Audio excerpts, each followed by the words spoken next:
Alright, what's up guys? So today's the 1st of April 2017, and I was going to do my weekly transit thing, referencing my solar fire calendar, but as I kind of had a gut feeling, my restoring of the installation files did not actually resolve the issue. So I'm going to have to probably strip the whole damn thing off, and since I have my serial number now, I don't feel as apprehensive about doing that. And I'll get to that at another point in time. At this point, I was going to try to make up for, missing this week. Let's just start fresh on Sunday, okay? Like, I think I've kind of elaborated and filled people in, at least vaguely, on things that would be important or crucial, at least going through the weekend. So, that being said, I'm not entirely sure if it's transit influences right now. It could be, a significant Uranus and Jupiter influence for me right now. My natal Jupiter's in Aries in my 12th house. And Uranus in Aries is getting close to conjunct with that, and that's more of the handle to my tea kettle pattern on my chart that gives me hope in continuing to live through my plutonic despair that I have all the time. I'm a Gemini rising, so I have the Jekyll and Hyde thing. So I'm Eeyore and I'm Piglet all in the same person, I guess. It's an interesting analogy. But anyway, that being said, I'm feeling pulled or more geared towards being constructive or positive, and at the very least educational. Because yes, my transit videos are educational, more or less. Yes, they're accurate. I've proven that over and over again. But not only do I don't really get any joy out of doing fatal aspect videos. I mean, part of me just instantly fixates on that, and I'm like, oh my god.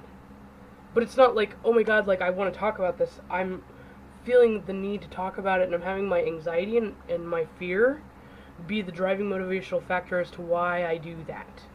And that's something that I really need to work on, and then I've been continuously either in denial about or semi-accepting or acknowledging that I need to work on that. So that being said, to encourage that, stepping in the right direction to work on that, I'm going to take an opportunity to be a little bit more constructive and optimistic with some of the contents of my videos per se. Since naturally I do offer therapeutic and alternative unorthodox remedies and stuff, and remedies would insinuate that it's a beneficial thing or an improvement, right? So not too long ago I made a PDF image that I posted on social media. It's in my Astrotheology Occult Social Sciences group on Facebook, by the way, which if you're on Facebook and you don't know about that group, that's a group that actually I own, and I'm the only moderator, and that's because moderators are unnecessary, and it's a free-for-all, and we're all adults here. At least that's what you tell Facebook when you sign up, and you can say whatever you want. I even welcome and accept colleagues or peers that have their own practices or their own business or whatever, to go ahead and just advertise, just as long as they don't go crazy. Even this particular Gemini I know from NORWAC, the astrological conference, he apparently has designed and developed his own software for charts, and he consistently will do a little self-promoting and whoring on the group, and I don't care. I don't know anything about his software, but he's a cool guy, so I thought I'd mention it, just for the hell of it. But anyway, so this JPEG I posted in here, and it's also, I'm sure, on my Apple Valley Astrologer Facebook page, which, Facebook's layout, they should really understand that the more updates they do, the more dysfunctional the freaking site is. And I'll never be able to look at my Facebook page without it glitching. So I actually found it in this. So it's the Zodiac Self-Defeating Archetypes. So this kind of stems off of my more pessimistic approach, which is beneficial, yes, to be able to point out the problem. But I feel that having an obsessive, consistent theme of just pointing out negative things is just encouraging the plutonic kind of pessimism, depression thing that I'm trying to combat. I'm going through a Saturn return, transit, and I have Saturn conjunct my moon, and it's an opposition with Chiron, and Saturn's pretty much on top of Saturn right now, And so to pull myself out of more of a depressive kind of slump, I need to switch gears and encourage myself in a different direction. And or that's the aspects in play right now talking. So I'll just read this off, and then I actually made a polarizing kind of phrase or narrative or whatever. I can also make a JPEG. I probably will, just to be consistent and thorough. That's more of a constructive or a positive thing. So the zodiac self-defeating archetypes would be an Aries without ambition, an unstable Taurus, a Gemini that hates to socialize, a Cancer who doesn't love their family, a Leo absent of pride and self-love, a dysfunctional Virgo, an unbalanced Libra, a Scorpio absent of desire and passion, a pessimistic Sagittarius, a Capricorn consumed by confusion, a typical boring Aquarius. Actually, I had an Aquarius friend that kind of got offended by that. It's like, I'm not boring. And I'm like, that's the point. And a Pisces with no soul. So, obviously, that's an eye-opener, and it's a bit discouraging. Well, not discouraging, but, depressing. It's the reality of things. And it's sometimes that's like a catalyst and a wake-up call for some people to realize that they're toxic or destructive or counterproductive to their own, hopes, dreams, wishes, and, intent and purpose, that sort of thing. So I just kind of wrote some things down. So the signs embodying benefic intent or purpose. So Aries would be demonstrating self-discipline without rigidity or suppression, forged from experience and tempered with patience. Not very many patient Aries I've met in my life. I know a couple, but they're definitely on the more mature age range thing, or they've gone through a lot of challenging things in their life. So Taurus would be radiating patience and tolerance, especially in the midst of confrontation that specifies with conflicting beliefs or point of views or opinions by others. So that would be an example of somebody being aggressive and confrontational with them and trying to shove their opinions and their perspective down somebody's throat. And the Taurus being able to listen, sit back, accept it, and be patient and tolerant to their intolerance. A Gemini demonstrating quick, decisive mind, examining alternatives while validating feelings and self-expression of others when weighing decisions. Geminis usually are really good about making quick decisions, and they're usually pretty resourceful. Taking other people's perspectives and feelings into consideration is their weak point. So being able to have that quick thinking kind of ability, make a constructive decision while, at least taking into account the perspective or the people that would be influenced by said decisions, would be the highest functioning Gemini that you could have, or you could be. I guess have if you're dating one or something. So Cancer, one who embodies unconditional nurturing without expectations or of reprocreating kind of love, and or fear of rejection or loss. Emulating love, support, and the value and demonstrating the value and importance of family, compassion, and a sense of community and support. Because nurturing a child, not just, the parents, but all the people in the household, the relatives, even, some close neighbors or siblings, it's all a contributory factor to the nurturing and love and healthy development, emotional development of a person.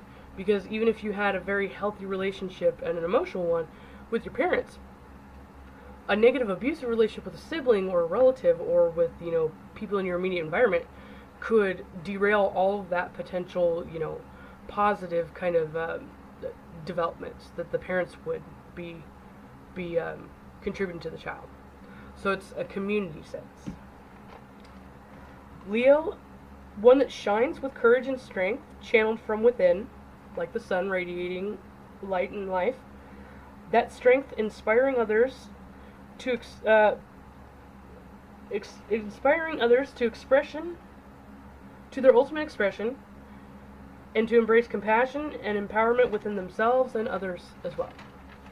Leos tend to put themselves up on a pedestal while knocking everybody else down.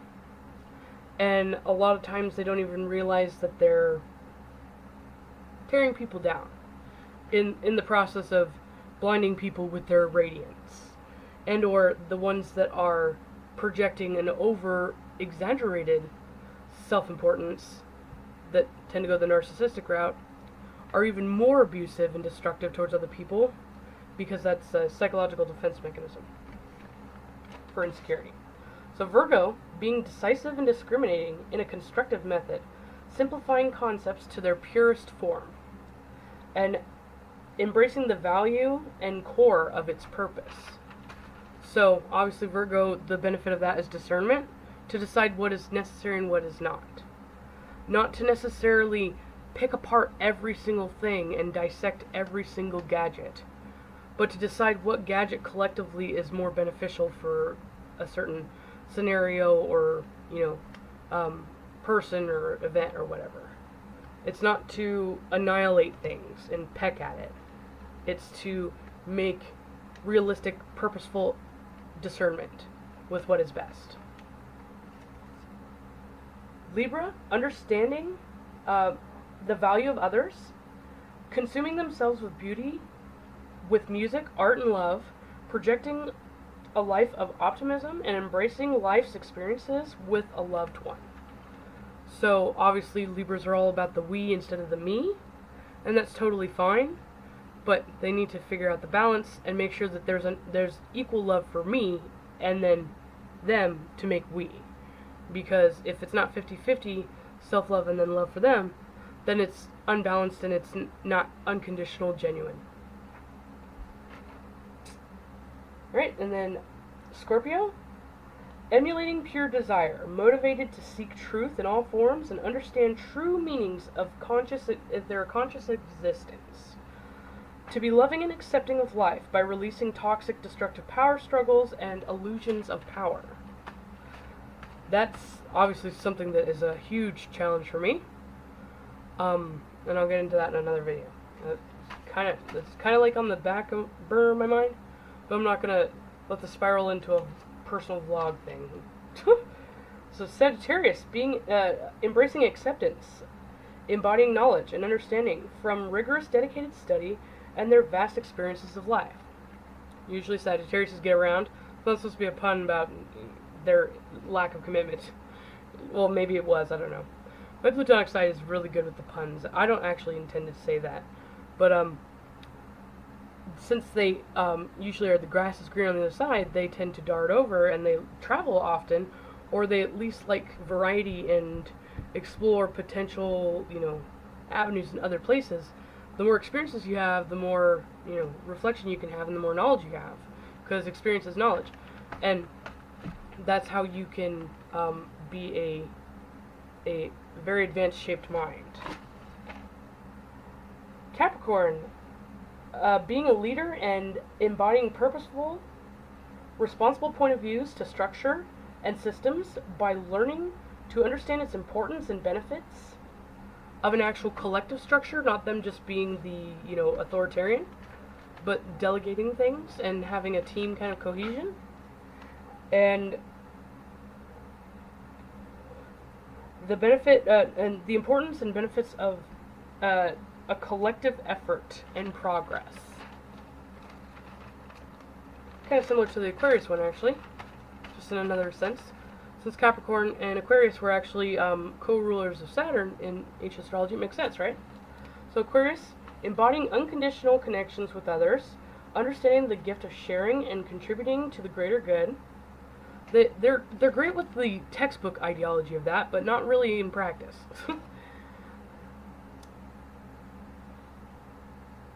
Determined to embodying the determination to strengthen humanity collectively. As a quote that I found, "United we are, so long as one man remains in darkness, his pain and burden will be ours to bear." Meaning that if you let one link go and remain weak, the entire chain is susceptible to frailties and breakage.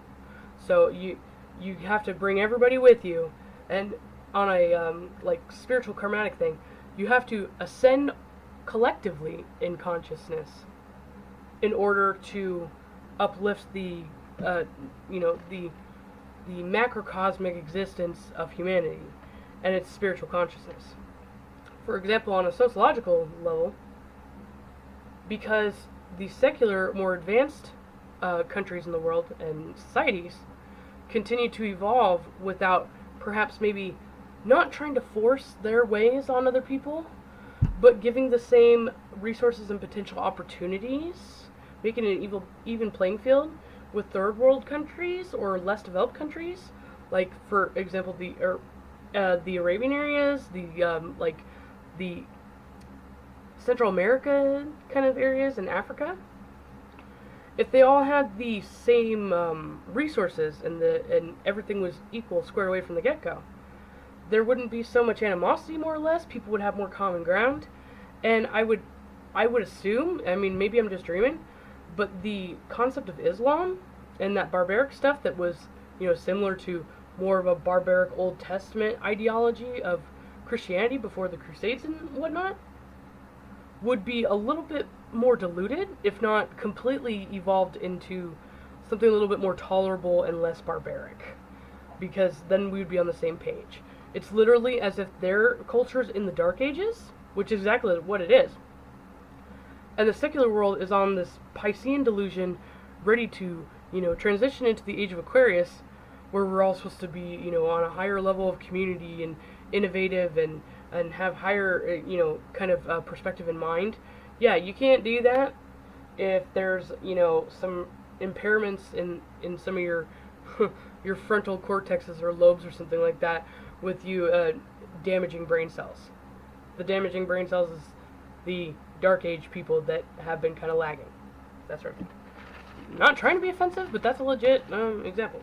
And people who know me personally know that I'm really a huge advocate for informing people about the realistic, concerning issues with Muslim culture.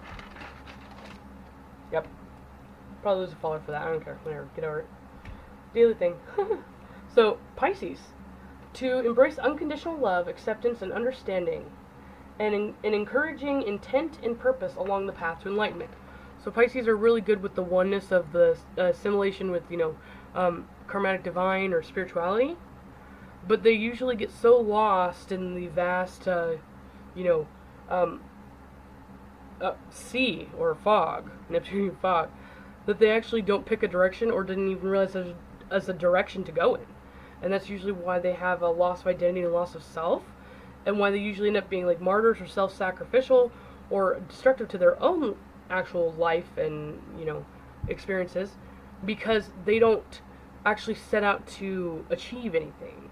That's like a lazy couch potato person sitting there. They don't realize that them sitting on the couch all the time and eating those potato chips is as destructive as it is if they knew that there was a difference, that they could be applying themselves to something else.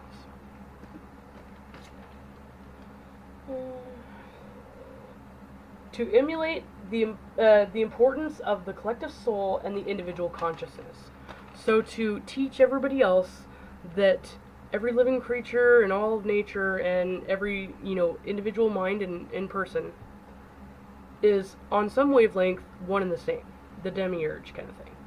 But to also validate and value the individual microcosmic manifestation of that collective consciousness. Because the benefit, if we are essentially, in theory, the same consciousness, just fragmented into different identities and roles, each perspective, and that's the whole subjective, benefits to that. We go through different experiences in life. We have different points of view. We walk through different shoes. And, if everybody shared stories like show and tell, people would learn a vast, kind of perspective, or have a bigger perspective, wider perspective on life in general and experiences, because they're able to hear the narrative in the life of people that they couldn't possibly put themselves in those shoes. So I figured that was just counteracting my my plutonic harsh JPEG I made. I also have some other notes, but I'm not going to make this part of this video. I recently had a comment on my Black Moon Lilith and Sagittarius in the Houses video, asking if I can elaborate the difference between true white Moon Lilith and Black Moon Lilith. And although I did elaborate in the video, and I've said many times before that I disregard the white Moon Lilith and true Lilith, I actually thought about it as a legitimate, question. So I plugged in true Moon Lilith and the white Lilith into my chart and looked at charts of people that I know very extensively. And it didn't take too long for me to determine what the representation of those are. I'll do another video on that. That should actually be a really quick one, like not even 10 minutes.